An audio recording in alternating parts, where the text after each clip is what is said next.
말세속 편 71부 가족 구원의 비밀 2 일부. 앞에 포스트에서 귀한 공감과 응원의 댓글을 주신 모든 분들께 진심으로 감사드리며 축복합니다. 머릿속에 가득히 올라오는 글감들을 정리하느라 탑글을 못했기에 이 자리에서 감사의 말씀드립니다. 오늘 글은 게재를 할지 올리지 말고 그냥 삭제해버릴지를 상당히 고민하다가 올리는 내용입니다. 기존의 성경 해석들에 과감한 질문을 던지는 내용이기 때문입니다. 중보자가 없이 스스로의 힘으로는 절대로 구원받을 수 없게 만드신 중보의 법칙. 저는 이것을 더 깊이 파고들다가 이 중보의 법칙이 우리가 궁금해하던 역사의 비밀을 푸는 열쇠라는 사실을 알게 되었습니다. 구약시대 4000년 동안, 즉 그리스도의 십자가 전에 태어난 모든 자들 중 하나님을 믿지 않고 죽은 자들은 모두가 지옥을 가는 것인가? 그가 또한 영으로 가서 옥에 있는 영들에게 선포하시니라. 그들은 전에 노아의 날 방주를 준비할 동안 하나님이 오래 참고 기다리실 때 복종하지 아니하던 자들이라. 데드로전서 3장 19에서 20절.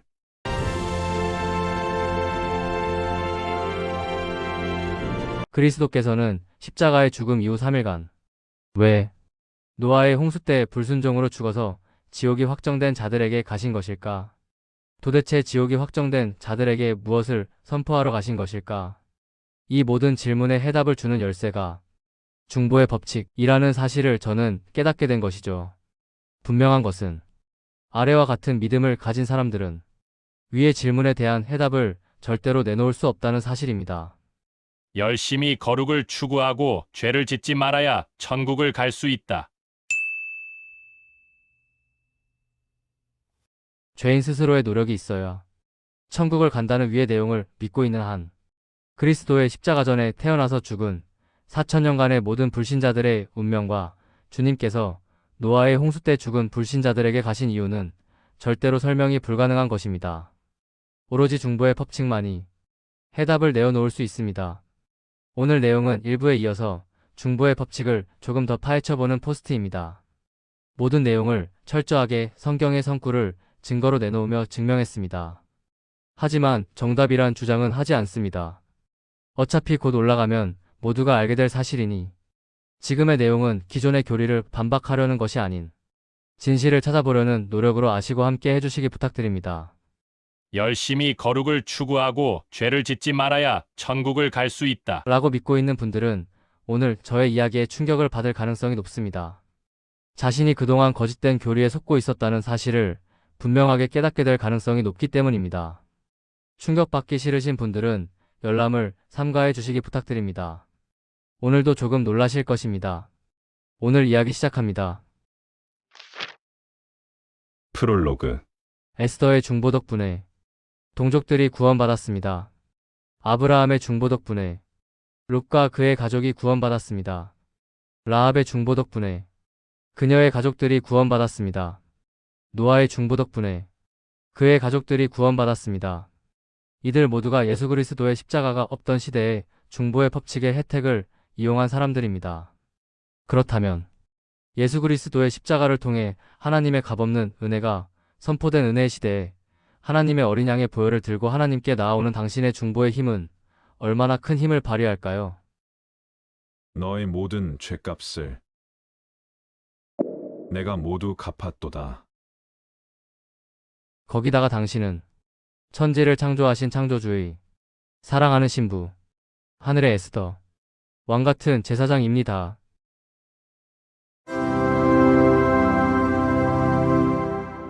당신은 당신 생각보다 엄청난 위치에 있는 사람인 것입니다.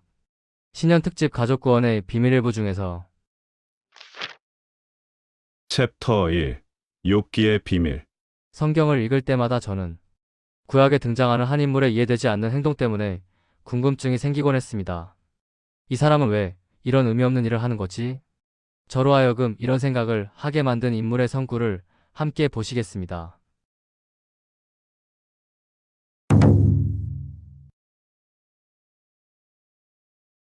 그들이 차례대로 잔치를 끝내면 욥이 그들을 불러다가 성결하게 하되 아침에 일어나서 그들의 명수대로 번제를 드렸으니 이는 욥이 말하기를 혹시 내 아들들이 죄를 범하여 마음으로 하나님을 욕되게 하였을까 함이라. 욥의 행위가 항상 이러하였더라. 욥기 1장 5절. 위 성구를 자세히 보시면 번제의 대상은 욥의 자식들이고 번제를 주도한 자는 욥입니다. 죄를 짓는 것은 자식들인데 왜 자식들 자신이 아닌 욥이 번제를 하여 자식들의 죄를 씻어내려 시도했을까요? 그 비밀은 다음 성구에 있습니다. 제사장의 묘사. 너희가 누구의 죄든지 사하면 사하여질 것이요 누구의 죄든지 그대로 두면 그대로 있으리라. 요한복음 20장 23절. 욥은 중보의 법칙을 알고 있었던 것입니다. 중보자가 없이 스스로의 힘으로는 절대로 구원받을 수 없게 만드신 중보의 법칙. 욥의 자식들은 기본적으로 하나님을 섬기는 마음이 있던 자들이니까 가능했겠지. 라는 생각을 하는 분들이 있으실 것입니다. 그렇지 않습니다. 욥은 하나님을 섬기는 자였지만 욥의 자식들은 하나님을 섬기는 자가 아니었습니다. 증거를 보여드립니다. 여호와께서 사탄에게 이르시되 내가 그의 소유물을 다 내 손에 맡기노라. 다만 그 욥의 몸에는 내 손을 대지 말지니라. 사탄이 곧 여호와 앞에서 물러가니라. 그가 아직 말하는 동안에 또 한 사람이 와서 아뢰되 주인의 자녀들이 그들의 맏아들의 집에서 음식을 먹으며 포도주를 마시는데 거친 들에서 큰 바람이 와서 집 내 모퉁이를 치매 그 청년들 위에 무너짐으로 그들이 죽었나이다.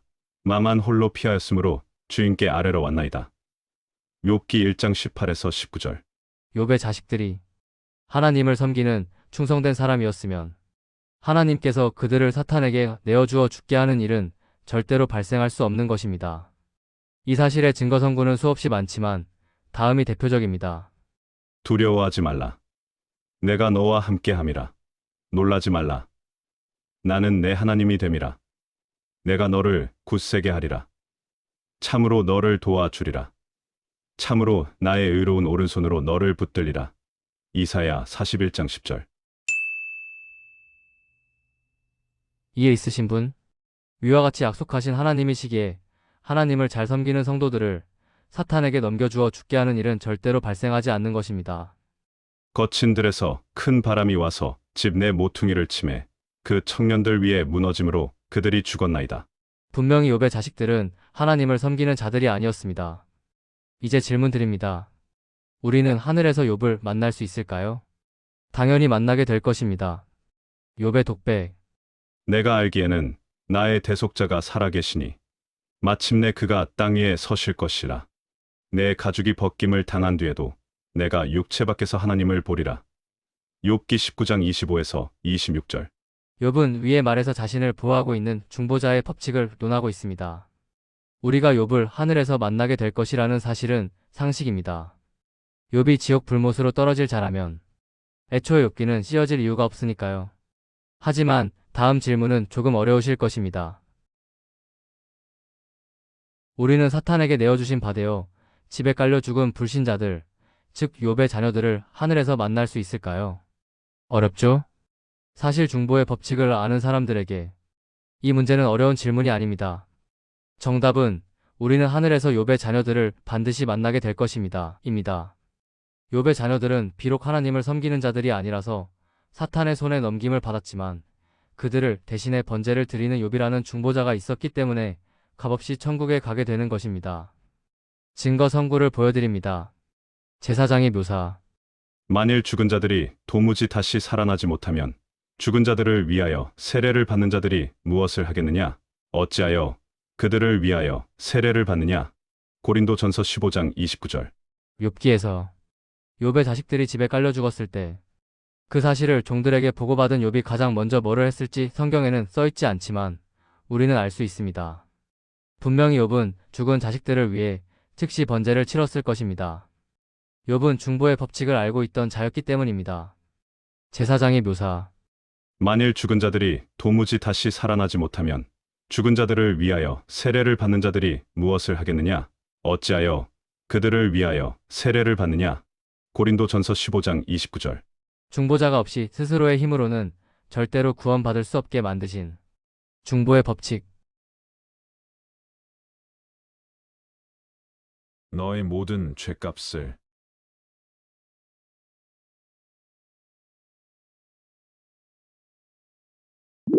내가 모두 갚았도다.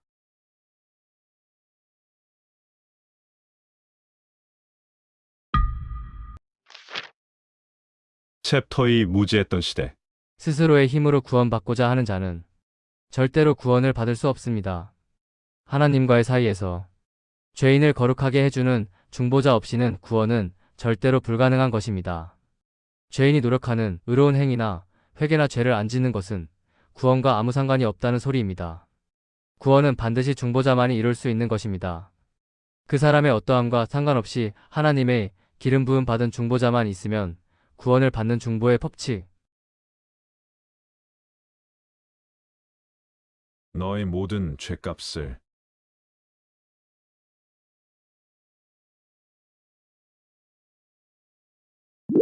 내가 모두 갚았도다.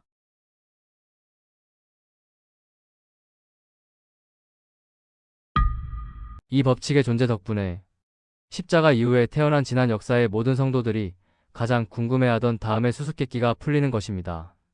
그리스도의 십자가 전에 태어난 자들 중 하나님을 모르고 죽은 자들은 어떻게 될까? 그간의 추적을 통해 우리가 알게 된 사실을 가지고 답변을 드리겠습니다. 내가 긍휼히 여길 자를 긍휼히 여기고 불쌍히 여길 자를 불쌍히 여기리라. 로마서 9장 15절. 그리스도의 십자가 전에 하나님을 모르고 죽은 자들 중 심령이 가난한 자들, 즉 스스로를 낮추고 이타적으로 착하게 살던 자들은 그리스도의 보혈의 혜택을 소급 적용받아 천국에 가게 되는 것입니다. 전 세계 어디에 살던 자들이건 상관없이 말이죠. 제가 억지 해석을 하고 있다고 보이시나요? 아니 그럼 그리스도를 모르고 살던 시대에 전 세계의 우상 숭배하던 자들도 구원을 받을 수 있다는 소리냐? 라는 질문 하시는 분들은 다음 성구를 잘 보세요. 개역 개정. 알지 못하던 시대에는 하나님이 간과하셨거니와 이제는 어디든지 사람에게 다 명하사 회개하라 하셨으니 사도행전 17장 30절. 세번역. 하나님께서는 무지했던 시대에는 눈 감아 주셨지만 이제는 어디에서나 모든 사람에게 회개하라고 명하십니다.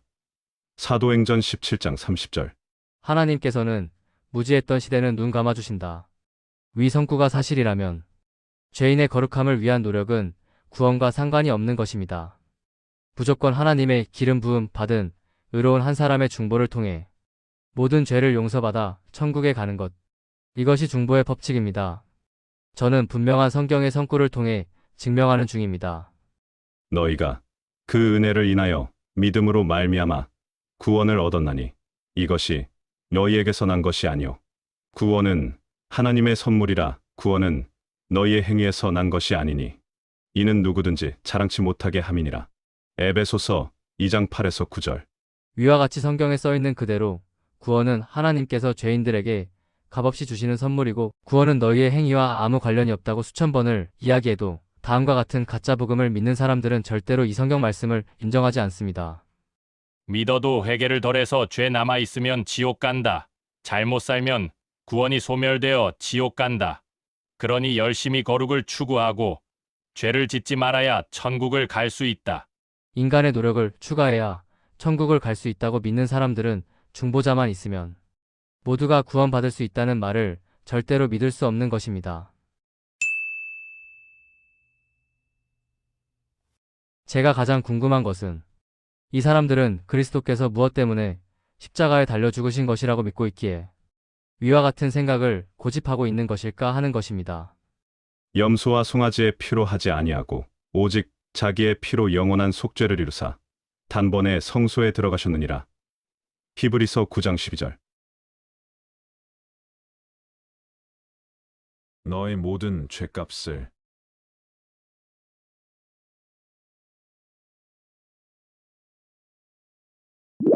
내가 모두 갚았도다.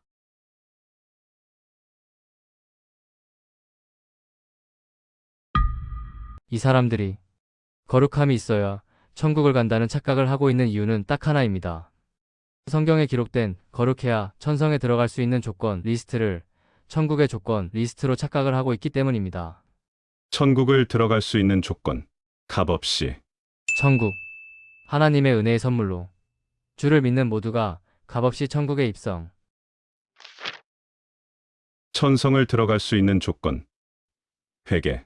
자신의 죄를 반성하며 쪼르르 달려오기만 해도 주어지는 천성 입성. 왕권의 상속. 이 사람들은 위 두 개의 조건을 짬뽕을 시켜서 믿고 있기에 자신의 거룩한 행실이 없으면 천국 가지 못한다고 착각하고 있는 것입니다. 말세속 편 71부.